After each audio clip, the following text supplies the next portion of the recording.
자, 에스겔 14장입니다. 어느덧 벌써 14장까지 왔습니다. 그래서 긴박한 또 특별하게 다루지 않아도 같은 반복이면 조금 속도가 나가 있고 그렇지 않을 때는 속도가 안 나갑니다.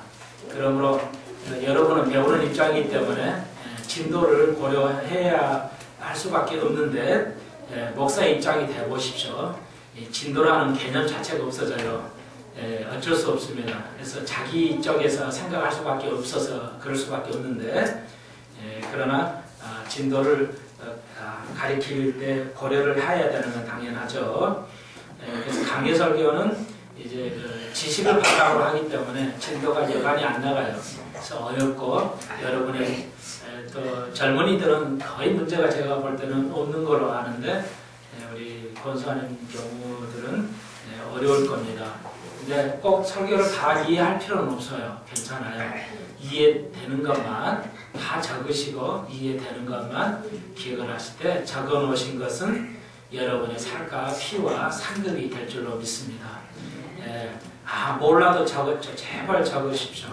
다 적어 놓으시면 나중에는 다 깨달습니다. 적지 않고 흘러가 버리면 저거 별거 아니다 이렇게 생각하시고 혹시 그렇게 그냥 적지 않았다가 나중에 후회할 때가 있을지도 몰라요. 그러니까 몰라도 열심히 적으시고 물어서 적으시고 이렇게 하시면 좋겠습니다. 제가 그 자료를 설교를 주보에 윤곽을 드리면 좋을 건데 알다시피 제가 원고가 설교가 없습니다. 원고가 없이 하기 때문에 어려울 거란 예상을 제가 해요. 이야기식으로 쭉 이렇게 나가기 때문에 여러분이 잘 듣고 이렇게 조리 있게 정리하시는데 저는 제 몫을 같이 한 가지를 한두 개를 놓고 그래가지고 그걸 풀어서 설명하는 것이 아니기 때문에 여러분이 굉장히 긴장하셔야 들으셔야 제대로 이해할 수가 있습니다. 그러나 그렇게 가야 되기 때문에 우리 교회는 이 페이스를 쫙 가보려고 애를 쓰겠습니다. 여러분 저를 도와주시고 있는 거 합니다. 에스겔 14장입니다. 이제 에스겔 14장은 이제 우상 숭배자들의 이스라엘 백성들이 우상을 숭배했어요. 어느 정도로 모든 제가 미국 갈부체플에 가보면은 그 신학교에 여기 하나에 다 있어요. 제가 한번 말씀드렸죠. 그런데 거기에 전시해 놓은 게 있는데 옛날에 그 우상을 숭배하는 우상을 만들어 놓은 게 있어요. 뭐 손가락만한 것도 있고 이만한 것도 있어요. 우상을 만들어 놨는데 이스라엘에서 턱을 거예요. 턱을 댄 것을 전시를 해놨어요. 근데 다 그냥 어느 정도 지금 이스라엘에서 발굴되는 우상이 집집마다 다 나와요. 여러분 잘 아시겠죠?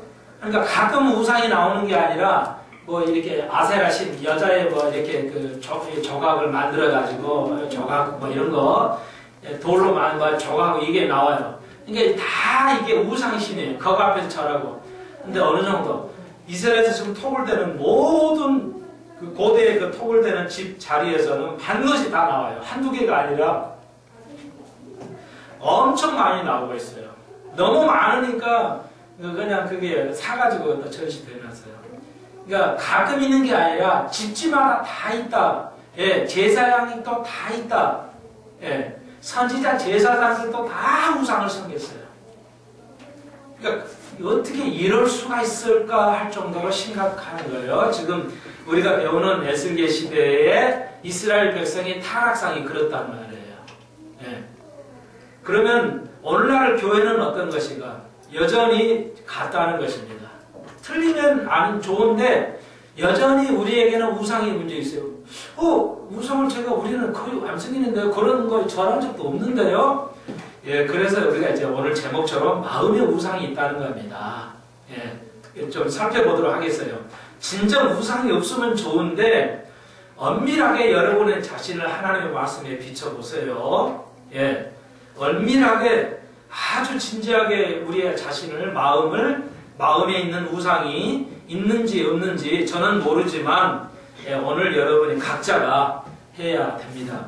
그런데 먼저 쉽게 이야기를 드리기 위해서 한국교회가 특히 목사가 우상이 제일 심할 수 있어요. 왜? 제사처럼. 왜? 목사는 성공하고 싶어 한다는 말이에요.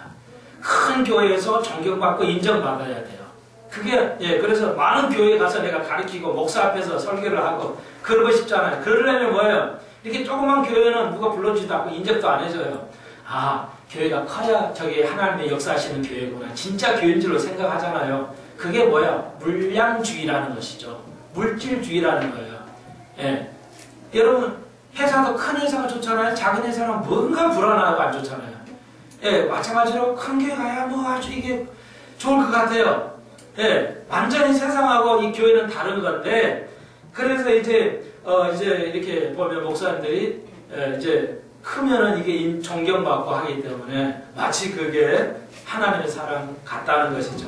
그래서 모든 목사들이 어떻게 하든지 수단과 방법을 이거 뭐 하는 거예요? 마음에 우상이 있는데 그것은 목회의 성공이죠.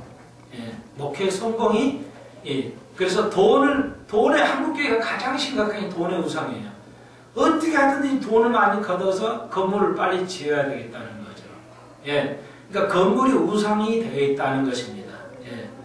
근데 하나님의 방법으로 교회의 건물을 지어야 되는데 거의 대부분 다는 아니지만 여러분이 제가 말하면 다 아는 교회들이 다 기업체나 돈 많은 사람에 의해서 지어진 것이지 돈이 한 푼도 없는데 헌금을 통해서 교회 지은 것은 손가락에 꼽기도 힘들 정도로 없습니다. 한국 교회를 대역교회를 세울 때 특별하게 기업체나 여러 가지 장로들의 그 의회, 국가에 의해서 배당받은 것을 가지고 지어서 지원 오니까 사람들이 많이 하니까 돈이 많이 벌려진 것이지, 저희 교회같이 애초에 가정집으로 시작해서 교회를 세운 교회는, 그리고 그것이 하나님의 방법으로 지어진 교회는 제가 볼 때 10손가락 안에도 없을 것이다, 그렇게 추측을 하고 있습니다. 교회를 다 세웠으니까 교회가 아니라는 것이죠. 제 그런 입장에서 여러분에게 지금 이야기를 드려요. 근데 모든 교회들이 우리 교회 너무 잘 지었잖아, 모든 사람이 자랑한다는 말이에요. 또 교회를 지어놔야만이 오니까 그렇잖아요. 그런데 한 단계 한 단계 하나의 방법으로 강요하거나 반강제적이 아니라 하나의 방법으로 그들이 지어질 때 그런 교회를 찾기가 저는 아직 모르고 있어요. 그런 교회가 한 군데도 저는 아직 모르고 있습니다. 그런 교회가 있으면 좋겠다는 생각을 가지면서 여러분에게 나아갑니다. 그러므로 오늘 이스라엘의 에스겔의 상황은 오늘날 교회 상황과 흡사하다 할 수가 있습니다. 그래서 오늘 공독한 이스라엘 두어 사람이 에스겔 앞에, 이 젊은이 앞에 옵니다. 뭐하러? 상담하러 왔어요. 그랬더니 상담하러 오니까 하나님께서 이 에스겔에게 또 환상을 보여줍니다. 그래서 3절 보십시오. 인자야, 사람들이 자기 우상을 마음에 들이며 제약에 거치는 것을 자기 앞에 두었으니 그들이 내게 묻기를 하나님 묻기를 내가 조금인들 용납하랴, 이렇게 말했어요. 그러니까 장로들이 대피해서 에스겔에게 옵니다. 젊은이 목사에게 왔어요. 그런데 이 사람들이 뭐예요? 마음에는 우상을 가지고 있어요. 실제 우상도 생겼지만 마음의 우상도 가지고 왔다는 거예요. 뭐예요? 이스라엘이, 이때는 이스라엘이 제일 잘 살 때예요. 다시 한번, 마지막 이스라엘의 왕이 누구예요? 역대 이스라엘의 마지막 왕. 우리나라 유명한 세종대왕 몰라도 돼요. 괜찮아요. 그런데 이스라엘의 초대왕이 누구예요? 사울왕. 두 번째 왕 누구예요? 그리고 마지막 왕이, 이걸 알아야 돼, 제발.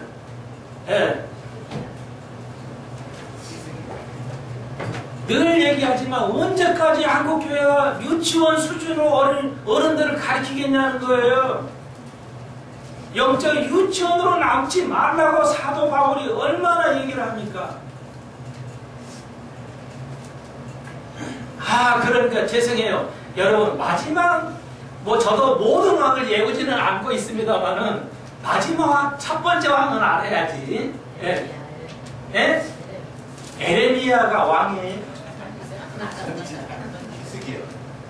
히스기야도 끝에 마지막 선왕이긴 한데, 제일 이스라엘의 마지막 왕, 중간 말고, 후반기에 히스기야 왕은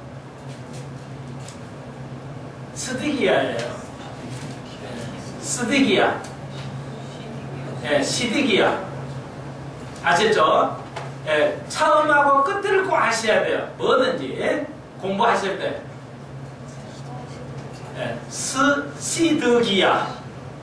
시드기야. 예, 시드기야. 비슷하면 다 맞는 거예요. 예, 스디기야 왕입니다. 자, 이스라엘의 최후의 왕조의 시대가 끝날 때, 예, 그때는 이스라엘이 가장 경제적으로 융성했을 때예요. 에스겔이 잡혀갔을 때, 그때는 이스라엘이 가장 풍성했을 때예요. 경제적으로, 정치적으로. 로마가 멸망할 때는 가장 로마가 최고조에 달했을 때예요.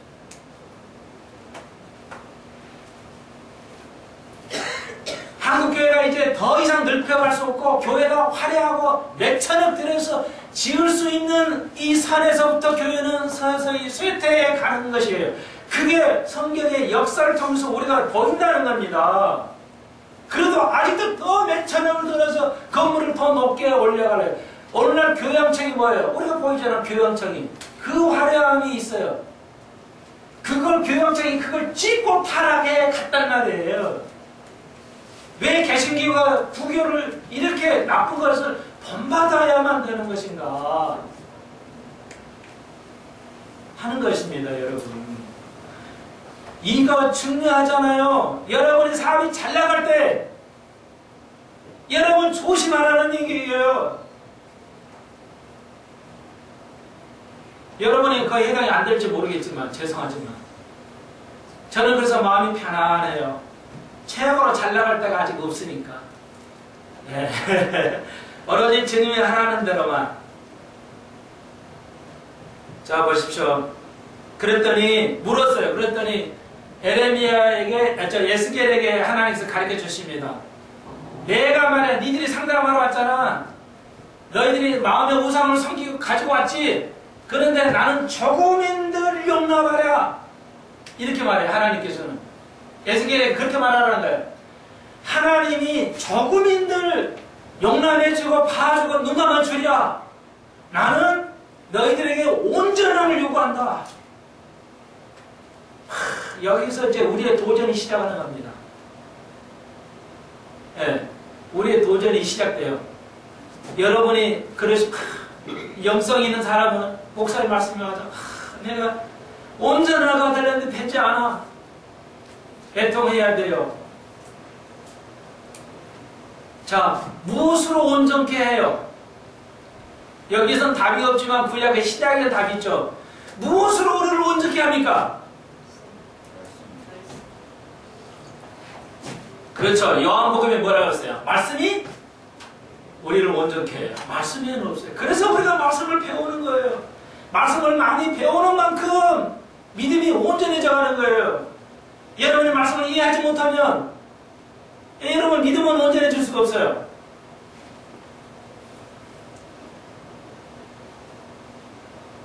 주님은 우리에게 스탠다드, 기준을 제시하는데 하나님이 우리에게 주시는 기준은 뭐예요? 완전함이에요. 완전함.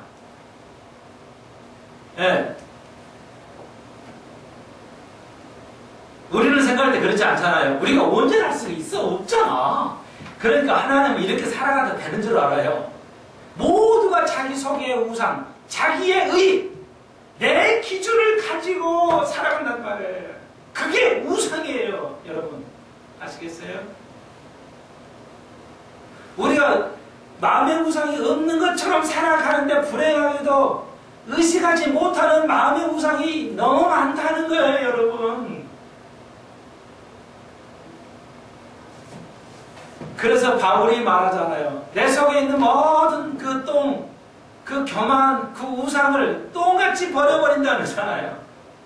그렇게 버리려고 예를 쓰는 거예요, 바울이.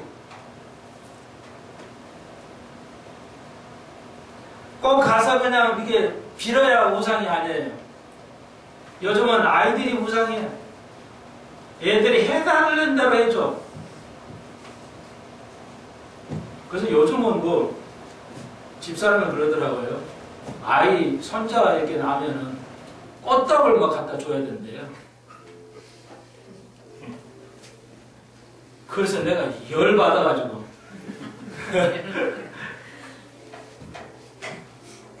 예. 아니 자식도 부모에게 예? 안 하는데 어떻게 할아버지 할머니가 그냥 손자한테 꽃받치러 다녀야 되냐고. 예? 자식도 부모에게 안 하는데 손자가 하겠냐고 할아버지 할머니에게. 그래 웃음이에요. 웃음의 소리. 웃으면서 하는 소리였어요. 모른다는 거죠. 우리는 하나님 앞에 자식에게는 손자에게는 꽃까지 바치면서 하나님 앞에 헌금, 내가 선교를 못하니까 많은 헌금을 하지도 않는다는 거야. 내에게는. 그런 크리스찬이 많아. 애완견 하나 키우려면 병원 데려가야 되고 주사 맞춰야 되고 절기 주사 맞춰야 되고 뭐 사입해야 되고 추우니까 그냥 옷도 사입해야 되고 통조림으로 먹여야 돼요. 밥 안 처먹어 이런 것들이. 죄송해요. 의도적으로 한 거예요. 좀 심각할까봐. 그렇잖아요. 요즘 걔는 영악해가지고 고기 안 주면 안 먹어. 그거 딱 통조림으로. 그러잖아. 나 안길라 봐도 알아요, 나는. 예, 그러니까 그 몇십만씩 들어가요. 그래도 그걸 섬기면서 하나님 섬겨 목사님 고생하신다고. 아, 이런 소리 하면 안 되는데. 이거 어떻게 하나님을 위해서 영화롭게 해본 적이 있냐 이게. 하나님 위해서 섬겨 헌금 해보냐 이게야. 그게 우상 아니면 뭐냐 이게야. 하나님보다 더 사랑하는 게 우상이잖아요. 예를 들자면 여러분이 그렇다는 얘기 절대 아니에요. 캥기시면 속이 캥기시면 자상하게 멋지고. 예. 우리의 자녀들은 뭐야? 다 주님 입히신다고요. 너는 나를 보라는 거죠. 너는 나를 보라. 그렇다고 뭐 손자가 뭐 하지 말라 이런 뜻이 아니에요. 또 그렇게 하지는 마시고. 예, 조금인들 용납 안 하신다는 거예요. 그러면 우리가 온전하지 못하는데 어떻게 요구하십니까? 자, 그래서 방법이 있죠. 우리는 온전하지 않고 어떤 이는 60%, 어떤 이는 70%, 어떤 90% 이래요. 그런데 주님은 온전한데 온전할 수가 없으니까 여기에 문제가 생기잖아요. 그래서 다시 한번 우리는 온전하지 않은데 100% 온전함을 원하시니까 해결책으로 하나님이 딱 하나의 해결책을 주셨죠. 우리가 무엇으로 온전해져요? 아까 말씀드렸죠. 말씀인데 다시 다르게 말씀드리겠어요. 또 다른 쪽으로. 우리가 어떻게 하면 온전해집니까? 우리가 그리스도의 온전함을 요구하실 때 우리가 온전하려면 또 다른 거 하나. 어떻게 우리가 하면 온전함으로 우리가 온전해질 수 있어요? 인정을 받을 수가 있어요. 어떻게 하면? 죽어야 돼. 예, 완전히 죽어버리면 간단한데 안 죽어지니까 어떻게 하자는 얘기죠. 예? 순종을 그렇게 하려도 순종이 잘 안 되잖아요. 예, 이렇게까지 해도 헌금 돈 있는 사람들 뭐예요? 그렇게 비싼 거 돈 쳐발리면서 죄송해요. 그러면서 우리는 하나님 앞에 헌금 안 한단 말이에요. 11조 안 한단 말이에요. 그러니까 순종 안 돼요. 그러니까 어차피 우리는 순종이 안 되고 온전 안 해요. 그런데 우리가 온전을 요구하는데 온전할 수 있는 방법 딱 한 가지예요. 제가 얘기 드렸잖아요. 얘기 드렸어요. 그리고 이게 어려워요. 이렇게 모르면은. 근데 절대 어려운 게 아니에요. 알면. 정답이에요. 믿음이에요. 잊어버리지 마세요. 근데 이렇게 중요한 거예요. 쉬운 것 같지만. 뭐예요? 이거예요. 자, 하나님, 예수님이 십자가 달려서 온전해졌죠. 우리의 불완전한 것을 예수님이 대신에 온전해 주셨어요. 그러면 우리가 어떻게 온전해져요? 그릇이 온전하면 우리가 가져올 수 있어요. 우리가 그 십자가의 고통을 뭐하면? 금방 말대로 믿으면. 우리가 행위하는 게 아니에요. 뭐 순종해봐야지, 우리가 죽어져 가봐야지. 결국 우리가 온전해 죽을 수가 없어요. 우리가 온전하게 순종을 못해요. 10조 많이 하고 막 그냥 새벽기도 맨날 해도 안 된단 말이에요. 뭐로만이? 믿어요, 그거. 주님이 나를 온전케 하신다는 거야. 그 믿음은 끝나는 거야. 믿음으로 아무 조건 없이 우리를 온전함으로 대체를 해주는 거예요. 그게 기독교예요. 기독교예요. 이해하시겠어요? 그러면 늘 우리가 감사해야 돼요. 그러니까 온전하라고 내가 강조하는 건 뭐예요? 그걸 믿으라는 거예요, 여러분. 그러면 말씀으로 여러분을 변화시켜 가실 것이라는 거예요. 우리가 이제 아무것도 안 하고 그냥 교회만 다녀. 이게 아니라는 것이죠. 아시겠죠? 모든 것을 그리스도의 십자가를 믿음으로, 말씀을 뭐함으로? 믿음으로. 같은 얘기예요. 말씀을 그대로 이해하고 믿음으로써 행위로서 이게 대체되는 게 아니에요. 예, 믿음으로써 대체되는 겁니다. 그래서 믿음이 뭐야? 말씀이라고 했죠. 그러니까 말씀을 믿는 겁니다. 말씀을 공부하는 거예요. 말씀을 이해하는 겁니다. 그러면 온전하네요. 그러니까 여러분은 하나님 앞에 이미 온전한 자로 인정을 되고 있어요. 그런데 왜 제가 그럴까요? 그러니까 우리가 온전함을 입어서, 온전함이 아닌데, 우리가 온전하다고 인정을 하셨으니까, 우리가 어떻게 살아가야 돼요? 온전한 쪽으로 가도록 살아가야 된다는 것이죠. 제 얘기는. 예. 근데 세상 사람은 불안하죠. 온전하지 않자고 어차피 죄 짓고 사는 거니까, 니나 나랑 똑같잖아. 예수나 죄 안 짓을지 모르지만, 그러니까 죄 짓고 살자 이거예요. 세상 사람은. 근데 우리는 뭐예요? 우리가 온전함을 입었으니까, 우리가 너무 감사하니까 온전함으로 늘 나아가는 겁니다. 이해하시겠죠? 지금 그걸 말해요. 그래서 14장 10절에 보십시오. 선지자의 죄악과 그에게 묻는 자의 죄악이 같은즉 각각 자기의 죄악을 감당하리니. 그러니까 그 시대에 선지자들이 죄악이 꽉 찼어요. 예. 그리고 지금 이거 와가지고 묻는 장로들도 죄악이 똑같다는 겁니다. 온 선지자 장로들이 죄악이 똑같다는 거예요. 여러분, 무서운 일이죠. 그러니까 목사가 죄악이 많으면 교회들 죄악이 많아져요. 배운 게 그것밖에 없기 때문에. 네. 남의 지도자가 죄악이 많아지면 그 백성은 그렇게 되는 겁니다. 예. 오늘 우리가 이걸 잘 생각해 보셔야 돼요.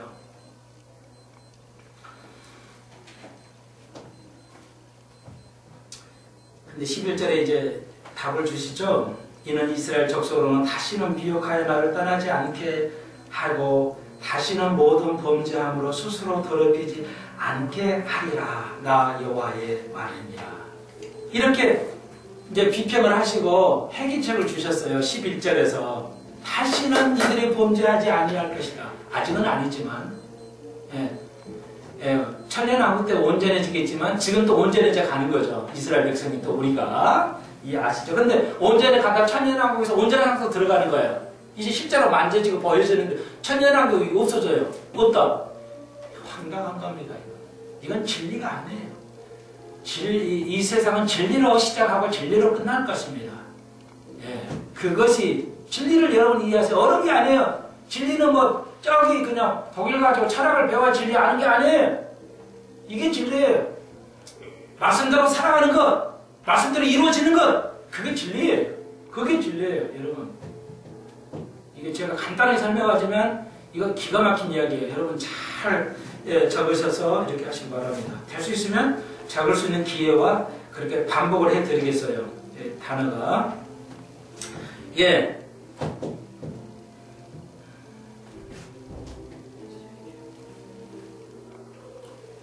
다른 말로 말씀드려서요. 자, 이게 진리입니다. 뭐예요? 11절의 말씀. 죄악된 세상이 회복될 것이라는 것이죠. 예. 우리가 바라는 악망하는 모든 것들이 언제 이 땅에서 회복될 것이라는 것을, 그게 진리입니다. 둘 중에 양쪽에 어느 하나도 안 되면 그것은 진리가 아닙니다. 추상적인 진리죠. 그래서 우리 어려움이 그거죠. 목사님, 우리가 그렇게 온전하게 살아가지 못해요. 하나님, 우리가 온전히 살아가지 못해요. 자, 우리의 예수를 좀 본받으십시다. 해결점을 하나 더 제시하겠습니다. 자, 예수님께서 십자가에 죽으시면서 말씀하셨죠. 아시죠? 한번 복장해 볼까요? 시작. 다시 한번 시작.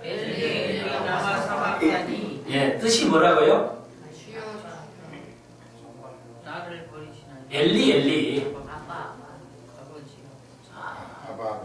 그건 아바고, 아빠를 아빠라고요. 엘리. 나의 하나님. 정확하게 그래요. 다 그것이 그건데, 나의 하나님, 나의 하나님, 어찌하여 나를 버리시나이까. 이렇게 되는데, 여러분 이게 정확한 번역이 아니에요.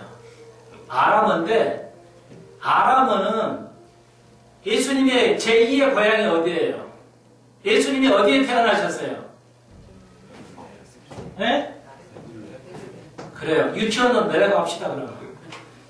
베들레헴에 태어나셨어요. 제2의 고향이 어디예요? 그렇죠. 야, 이게 이제 중딩으로 올라가네. 예, 이제 고딩으로 올라가 봅시다. 그러면은 갈릴리 호수 있는 데가 갈릴리 호수 있는 위에 약간 나사렛 동네예요. 그 성경 제일 뒤에 그 지도 보세요. 한번 제 성경이 다 있죠. 성경 없는 사람이 없을 테니까 그 지도를 한번 봐보세요. 이스라엘 지도. 그러시면 제일 위에 갈릴리 호수의 옆에가 있죠. 그게 나사렛 동네예요. 그렇죠. 그 옆에가 서쪽으로 나사렛이라 있죠. 그리고 쭉 내려와서 사해바다 옆에 예루살렘 밑에가 베들레헴이죠. 그러니까 베들레헴에서 태어나셔서 쭉 올라가셔가지고 나사렛 동네에서 제2의 고향인 동네에서 사역을 제일 많이 하셨어요. 아시겠죠? 자, 제가 얘기하려는 건 뭐냐면 베들레헴 이쪽 밑에 쪽에는 히브리어를 사용했어요. 예수님 당시에는. 그리고 그 반쪽 사마리아 위 갈릴리 호수 이쪽 나사렛 갈릴리 지역 나사렛 동네는 아람어를 썼어요. 아람어. 그래서 예수님이 아람어로 두 개를 하셨을 거라고 봐요. 그래서 이게 아람어예요. 그래서 아람어예요. 나의 하나님 어찌하여 나를 버리시니. 근데 이거 번역이 틀린 번역은 아니지만 정확한 번역은 아닙니다. 그러면 예수님께서 왜 아람어 이 말을 정확하게 이 말씀을 하셨을까? 이 말의 의미는 이런 거. 정확하게 번역을 하면 이겁니다. 그러니까 사박단이죠. 사박탄인데 사박탄이의 정확한 해석은 뭐냐면 이게 끝입니까 이거예요. 이게 당신의 목적입니까? 이 말이에요. 사박탄이의 아람어의 뜻이 이해하시겠죠? 이것이 당신의 목적이고 끝입니까? 이 말이에요. 그렇다고 한다면 여기 또 이거 영상이 돌아가니까 꼼짝 못하고 서 있어야 되네. 자, 제가 해석을 해드렸어요. 무슨 의미인지 이해하시겠어요? 이건 예수님께서 무슨 말씀으로 이해하신지 이해하겠어요? 끝이 아니라 십자가상에서 끝이 아니면 안 되는데요. 투명하고 있다는 얘기가. 그 십자가에서 그렇게 말씀하셨을까요? 이래서 성경이 어렵긴 한데요. 적어놓고 그거 잊어버리지 마세요. 자, 이 말씀은 무슨 의미냐면 하나님 당신이 계획한 것이 내가 십자가에 돌아가서 모든 걸 이룬다면 구약에 말씀한 당신의 약속한 모든 것을 율법을 완성하고 다 이루는 당신의 목적이 이 십자가가 끝이라면 내가 감당하겠습니다 뜻이에요. 그러니까 아람어가 정확해요. 우리가 번역한 게 엉터리예요. 이해하시겠어요? 주님께서는 그 고통을 십자가 상에서 모든 주님이 요구하시는 것을 받아들였어요. 그게 죽음이에요. 우리가 이 단계에 가야 된다는 거예요. 근데 우리는 조그만 거에 잘못 말했다면 난리 나버리죠. 반성이 변해. 그러니까 예수님께서 십자가상에 우리를 도와야 돼. 그래서 십자가에 달려 돌아갈 때 처음에는 두 양쪽 강도가 다 비난을 했지, 예수님을. 근데 십자가에서 자꾸 하시는 말씀이나 행동이 다르더라 이게야. 그래서 오른쪽 강도가 깨달았죠.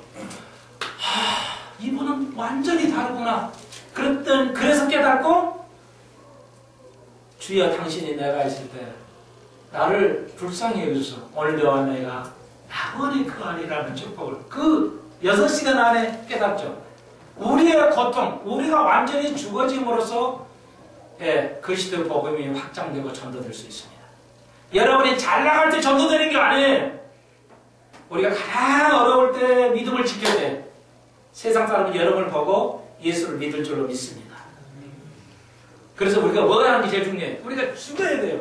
아, 예수님께서 왜 나를 버리십니까? 하나님.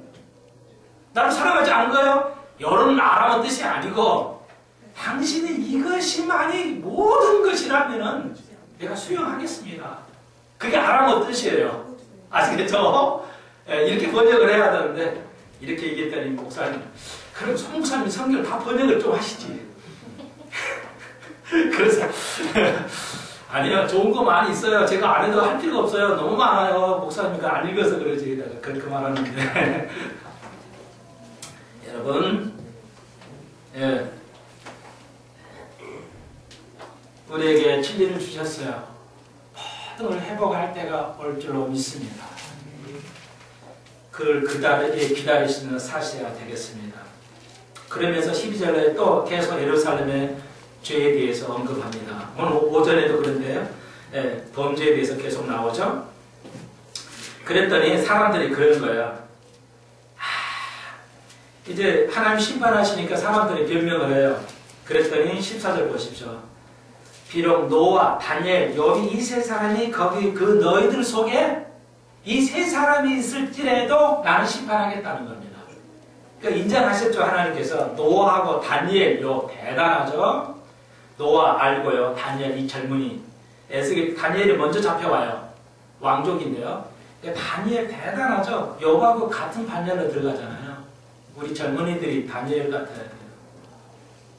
음식도 그냥 안 되는 겁니다. 음식도 그 나라의 음식을 되질 않아요. 다니엘 대단하죠.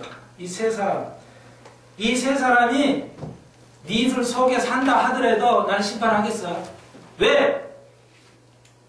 그 사람 때문에 너희들이 심판이 안 받을 것 같지? 아니다는 거죠. 이해하시죠? 같은 말이에요.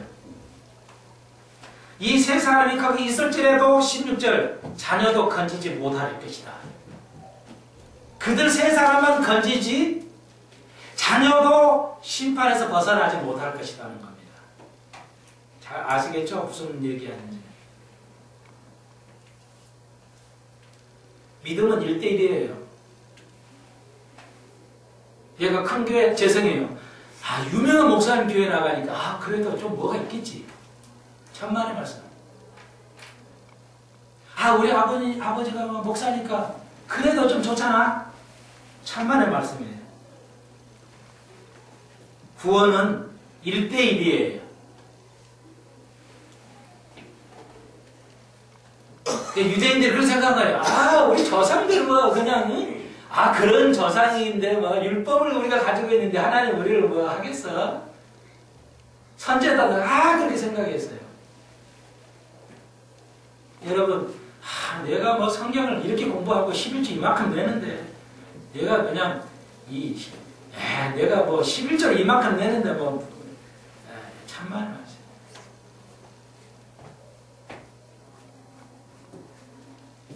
이스라엘들이 이렇게 착각한 거예요.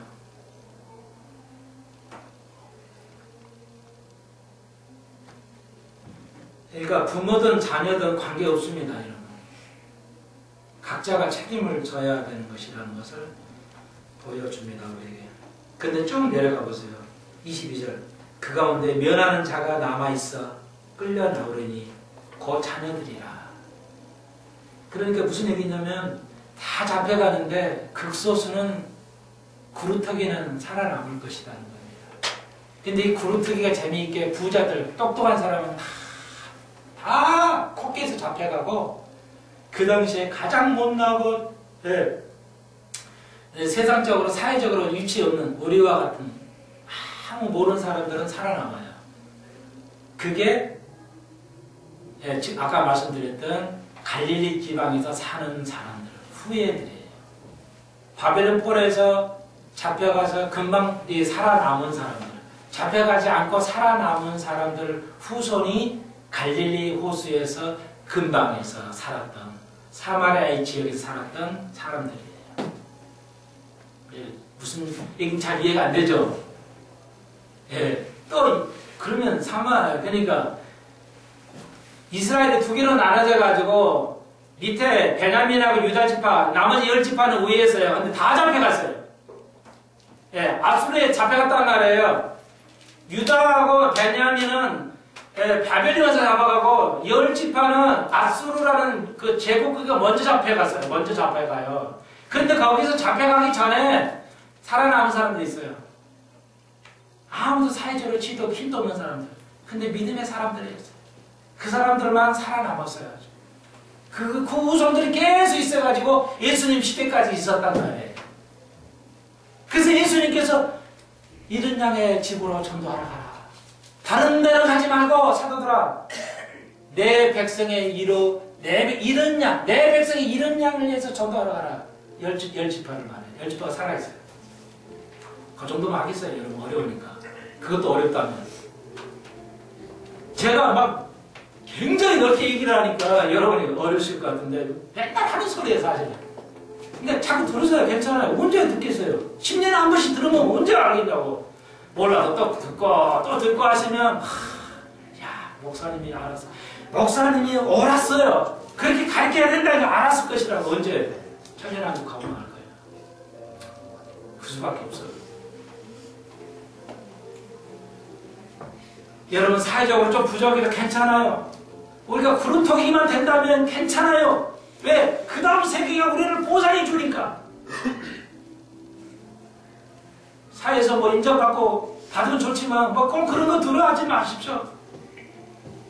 세상 사람도 노래 있잖아요. 요즘 그런 노래 안 하지만 저 푸른 초원에 뭐 같은 집? 그림 같은 집을 짓고 세상 사람들 그렇게 노래하잖아요. 얼마나 아름다워요. 저는 저희 집 그러지 요즘 좀 잘 나가요. 요즘은 집사람 여자나 당신만 있으면 당신만 있으면 여러분 그렇게 서로 사랑하고 살아가십시오. 싸울 시간이 없어요. 지금은 민족이 이렇게 싸워야 되고 동서남북으로 싸우고 세대 간에 싸워야 되고 부부가 이렇게 싸워야 할 시간이 없어요. 너무 없어요.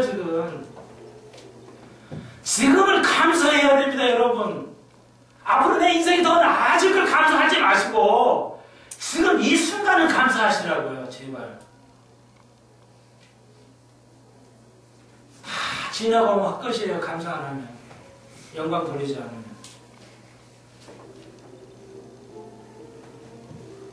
나는 여러분이 이 주님이 심판하러 오실 것인데 누가 살아남을 것이냐.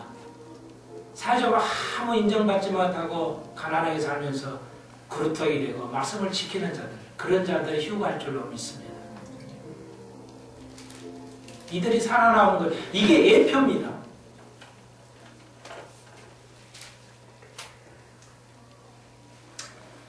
(15장으로) 가봅시다. 포도나무의 비유하시죠.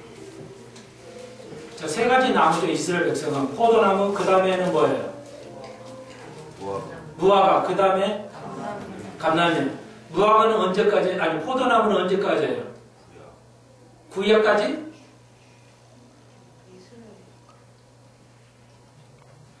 예, 맞습니다. 포도나무는 역사로 계산하면 예수님이 십자가 부활하신 것까지.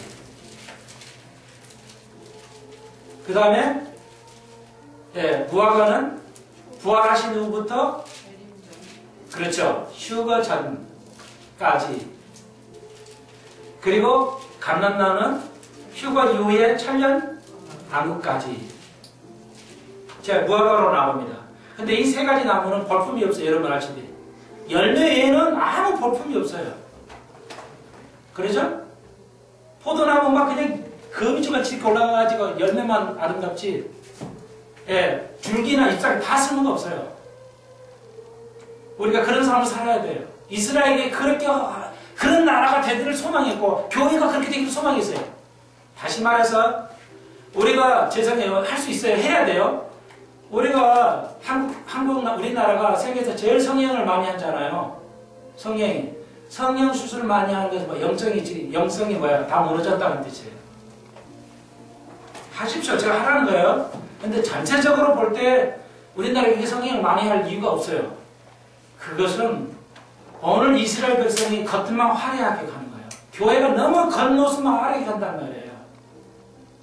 포도나무는 볼품이 없는 거예요. 우리가 열매만 필요하세요. 하나님 우리가 열매를 요구하는지 겉줄기, 잎 모양을 보는 게 아니란 말이에요.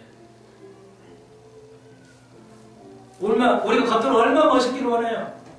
얼마나 화려한 사람만이 좀 그래도 급신이 되죠.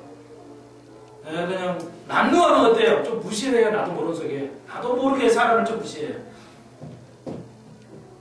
얼마나 우리 속에 이 우상이 있는가 있는 거예요. 우리 속에.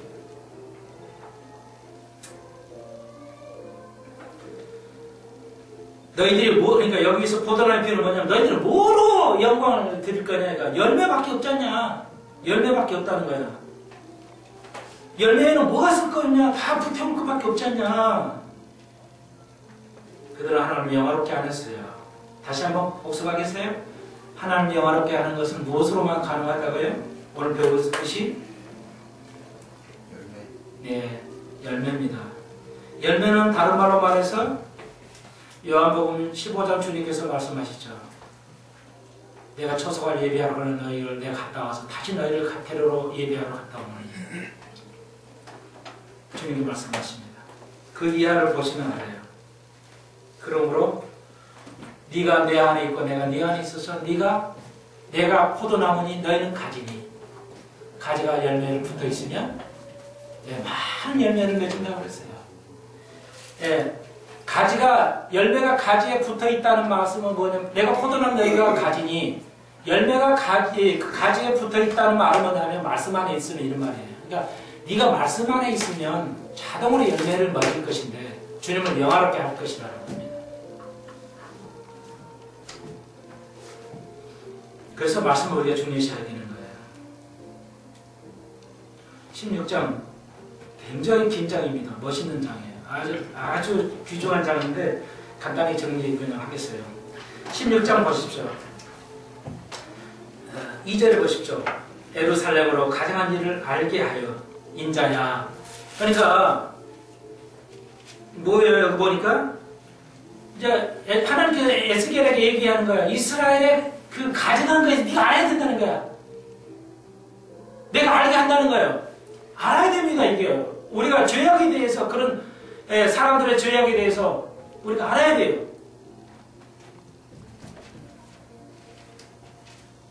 3절 주 여호와께서 예루살렘에 대하여 말씀하시되 내 근본가는 난 땅은 가나안이뇨 내 아비는 아모리 사람이며 내 어미는 헷 사람이라. 예루살렘을 이렇게 말씀하세요.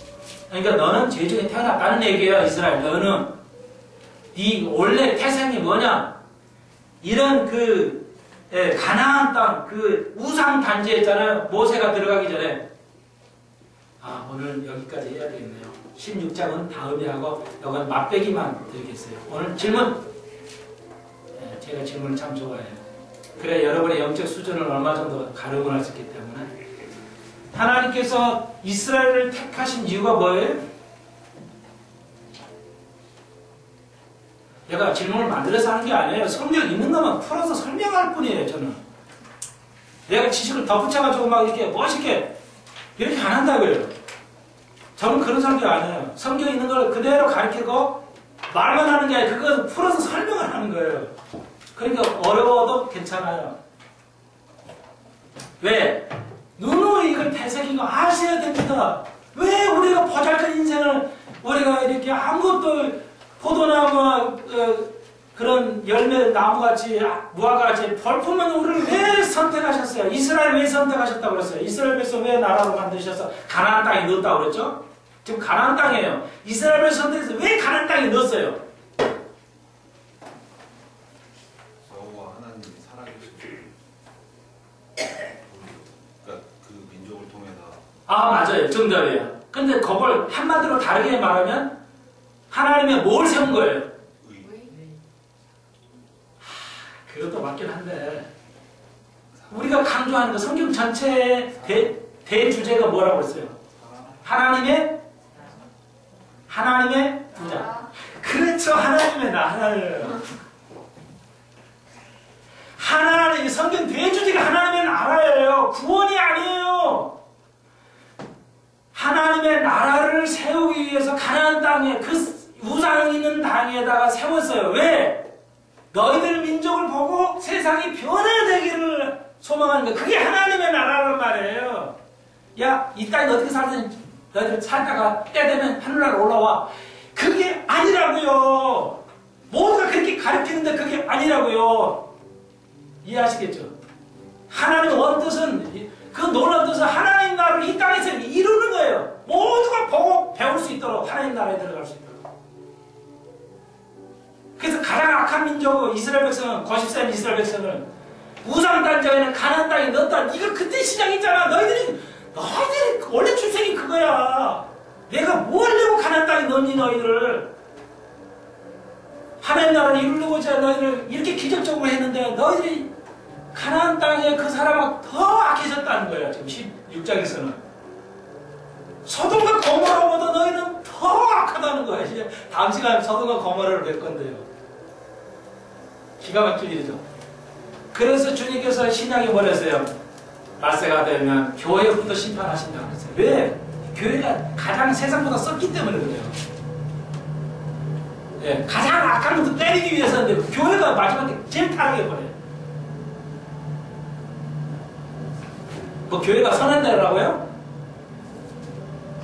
교회가 선한 것 같아요?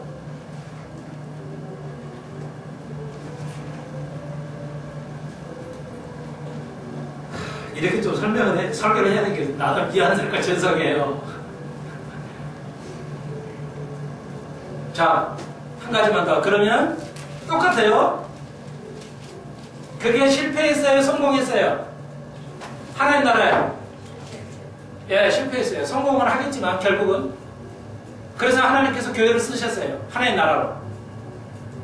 2000년 전에. 성공했어요? 실패하고 있어요? 실패하고 있어요. 그렇다기만 아는 거예요. 그래서 우리가 다가오는 세에서 천년왕국을 바라보고 하나를 계속 세워가는 겁니다. 이 땅에서 우리는 이 땅의 사람들에게 우리 삶을 통해서 보여줘야 돼요. 하나님 나라가 무엇인지를 보여줘야 돼요. 그게 여러분의 사명이에요. 다 실패해도 우리는 성공해 가야 돼요.